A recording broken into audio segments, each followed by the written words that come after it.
My father had this adventure thing in him. Completely different to what I do though. Okay, come here, Rose. Rose. Come here. Because my father decided that he was going to go and join the paratroopers in the Israeli army. So when my mum said to me, "Where do you get this from?" I said, "The apple doesn't fall far from the tree, Mum." When I separated, I weighed 103 kilos. I smoked. I realized how unfit I was. I went, my God, I need to get healthy. When we go up, did you hear the noise in the kitchen just before we left? Yeah, it's Rose jumping up onto the counter, going for the yeah, she knocked the lid off the tin of the biscuits, per usual. I also decided that I'm going to start doing some adventure. I wanted to go to Antarctica. Fill me out with your smile, now the sunshine brings the light. I came to Australia 32 years ago. I grew up in South Africa, in Cape Town. I love being on the water, so I started sailing. I went from sailing to windsurfing to racing Hobie Cats, and I went, no one's ever sailed to the South Pole. Let's do it in a snow sailor. Do you remember when I said to you that I want to do something different? And I want to go somewhere different. You had the dream and you had the little drawing.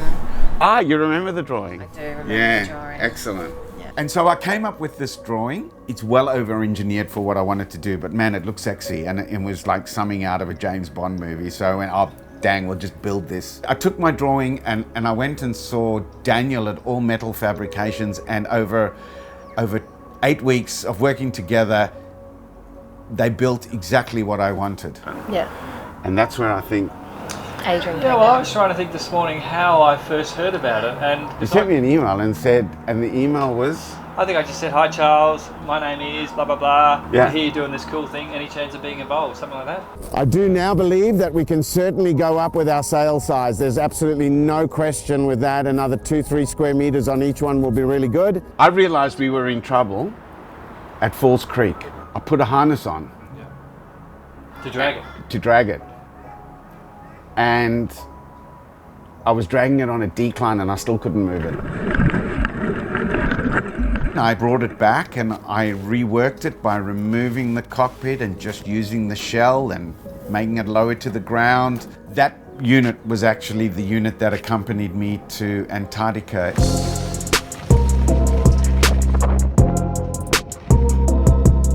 It was going to be an attempt to snow sail from the plateau to the South Pole. I gave myself a window of opportunity which was doomed to fail.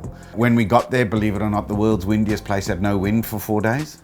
Then we had too much wind. They wouldn't let me up onto the plateau. So all I managed to do was be the first person to ever snow sail in Antarctica. If you talk about similarities between you and I, like, come on, how similar are we?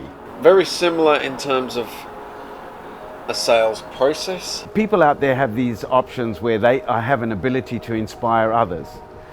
But if they don't have the knowledge in how to deliver that message of inspiration, which in essence is selling. And when delivering, it's not just the choice of words, but it's the way that you say those words. So true. I approached Mountain Designs, and Mountain Design signed up to be a naming rights sponsor. I wanted to set a world record for the fastest person ever to snow sail. When I knew that what we had wasn't going to work, I did that second rendering. And that's what I admire about you. You have the tenacity to continue with it, but you're not closed to ideas. Yeah. You knew that it had to evolve, and you enabled it. And that's where this final swoosh snow sailor design has come to. Remember, I went to Europe to go and test. And when I got back 3 days later, I sent you an email saying we're in trouble again. Yeah. And I thought, what's going on now? Demise of Mountain Designs. Yeah. I no longer had a sponsor. So I'd put out all this work and I wasn't going to get paid for it. I think it was Clint Eastwood who said, as long as you take your work seriously, but don't take yourself seriously, then it's a recipe for not just success, but like happiness. Yeah, you know me, I tend to laugh in the face of adversity at times. Yeah. So I needed to go and find some other sponsors to fill the Mountain Designs hole. And the most amazing thing, community is unbelievable. People who you work with, when they understand your story, they jump on board. And I was able to do that. Rewind back in time, you can find Huggers Right, ripping microphones in the parks late at night, battling the latest MC who thought his block was the baddest. Couldn't rip the mic apparatus. Now there goes the status and his crew too. Mike Lee, summer session at your barbecue with the 1-2. I slay dudes with rhymes about peace, love, and happiness. Wonder when they can capture this with the photo. We went to the Langjökull Glacier. There was myself, there was Adrian Manikis and John Ball. We went chasing the speed record and the distance record in Iceland.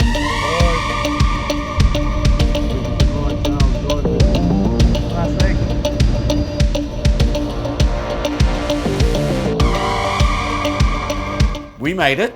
Unfortunately, the Snow Sailor didn't. When the freight was originally booked last week, we were guaranteed that we would have our freight here on the 25th. Oh my God. Whenever I go away to do something, shit just happens, man. Totally unacceptable to be told when we're in Reykjavik that there are limited aircraft that can move the freight from Frankfurt to Reykjavik. Like, seriously. 3 days later, the Snow Sailor arrived. We've just got the call that the Snow Sailor finally has been delivered to mountaineers. We had snowmobiles that pulled us to the top of the glacier, and we camped up there, and believe it or not, for the next 3 days it rained. This is not what we came here for, man. It's wet. The snow, the conditions on ground are horrible. The wind is great. I'm just devastated that this is a result the first time you go out, because normally, and as most of you have seen, when we get out there we just go and do it. I'm shattered. You've been around expeditions, you've worked with some of the world's greatest, and then when you see what's happened with us. Yeah. Every expedition has many hurdles, but for me it's not necessarily about the tool, the Snow Sailor, but it's about you, the person, and your vision, why you were doing it. You know, in memory of your father, it made sense to me to believe in you and your journey. How long is it, this journey? I know for me how long it's been. How long for you? I'm just not sure I want to think about the duration of it a lot. Margot was here. She was on the phone to me like twice a day, talking me through this and helping me through it. I just completely lost it. I lay in my tent whimpering for a day because mentally I was shot. Emotionally I was shot. And physically my body started giving up. I started cramping. Would you have thought that this guy that you met, and then who went to Russia like 2 or 3 weeks after we met to go race, was going to end up with what we've ended up now? There's been a kind of like, okay, this is an end of a section. Yeah. Are you happy that I've gotten to where I am now? Yeah, sort of.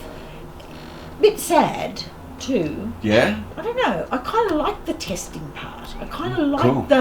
the going away on trips and the adventures that go with all that. We've already lost half of our camp because things collapsed with the amount of water. We got a Snow Sailor that we've lost a canopy on because it blew off. 35, 40 knots of wind, and the canopy was like a dog blown off a chain. That's what's left. Not only have we been, is it a plane, is it a bird? I've fallen in the water and can't get dry.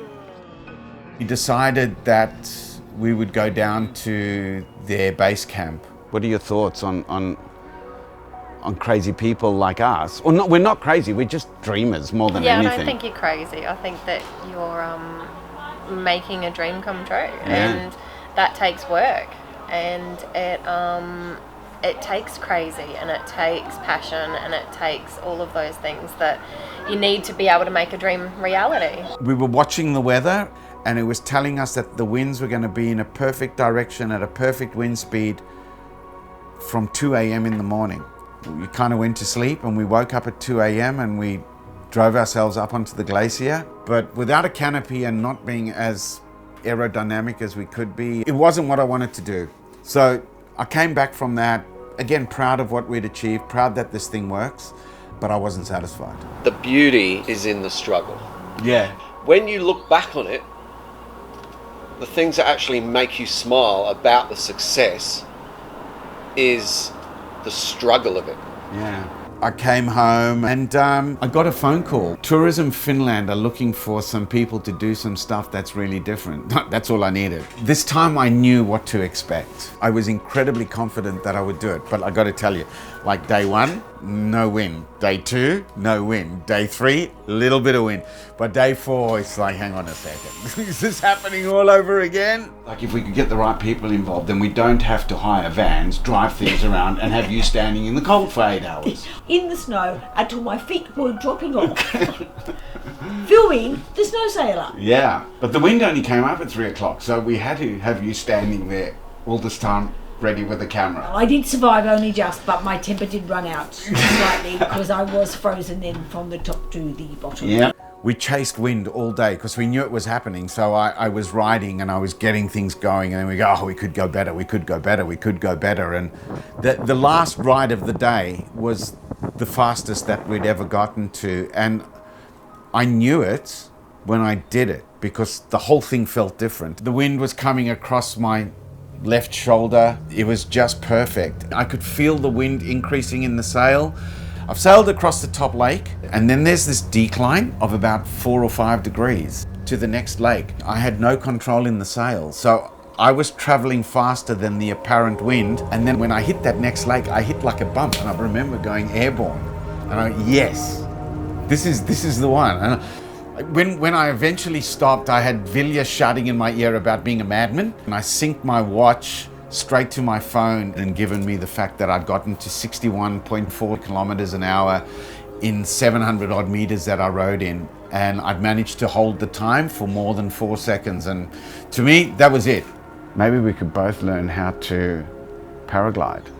Yes, and then go skiing while paragliding. Oh yeah, could do that. Could do that. We could just go skiing. Or we could just go and lie on the beach for the next 6 years. Yeah, we could. It's pretty impressive that you've now done what you originally set out to achieve, you know. Well, I've been fortunate because it's also been the people around me that have helped make that happen.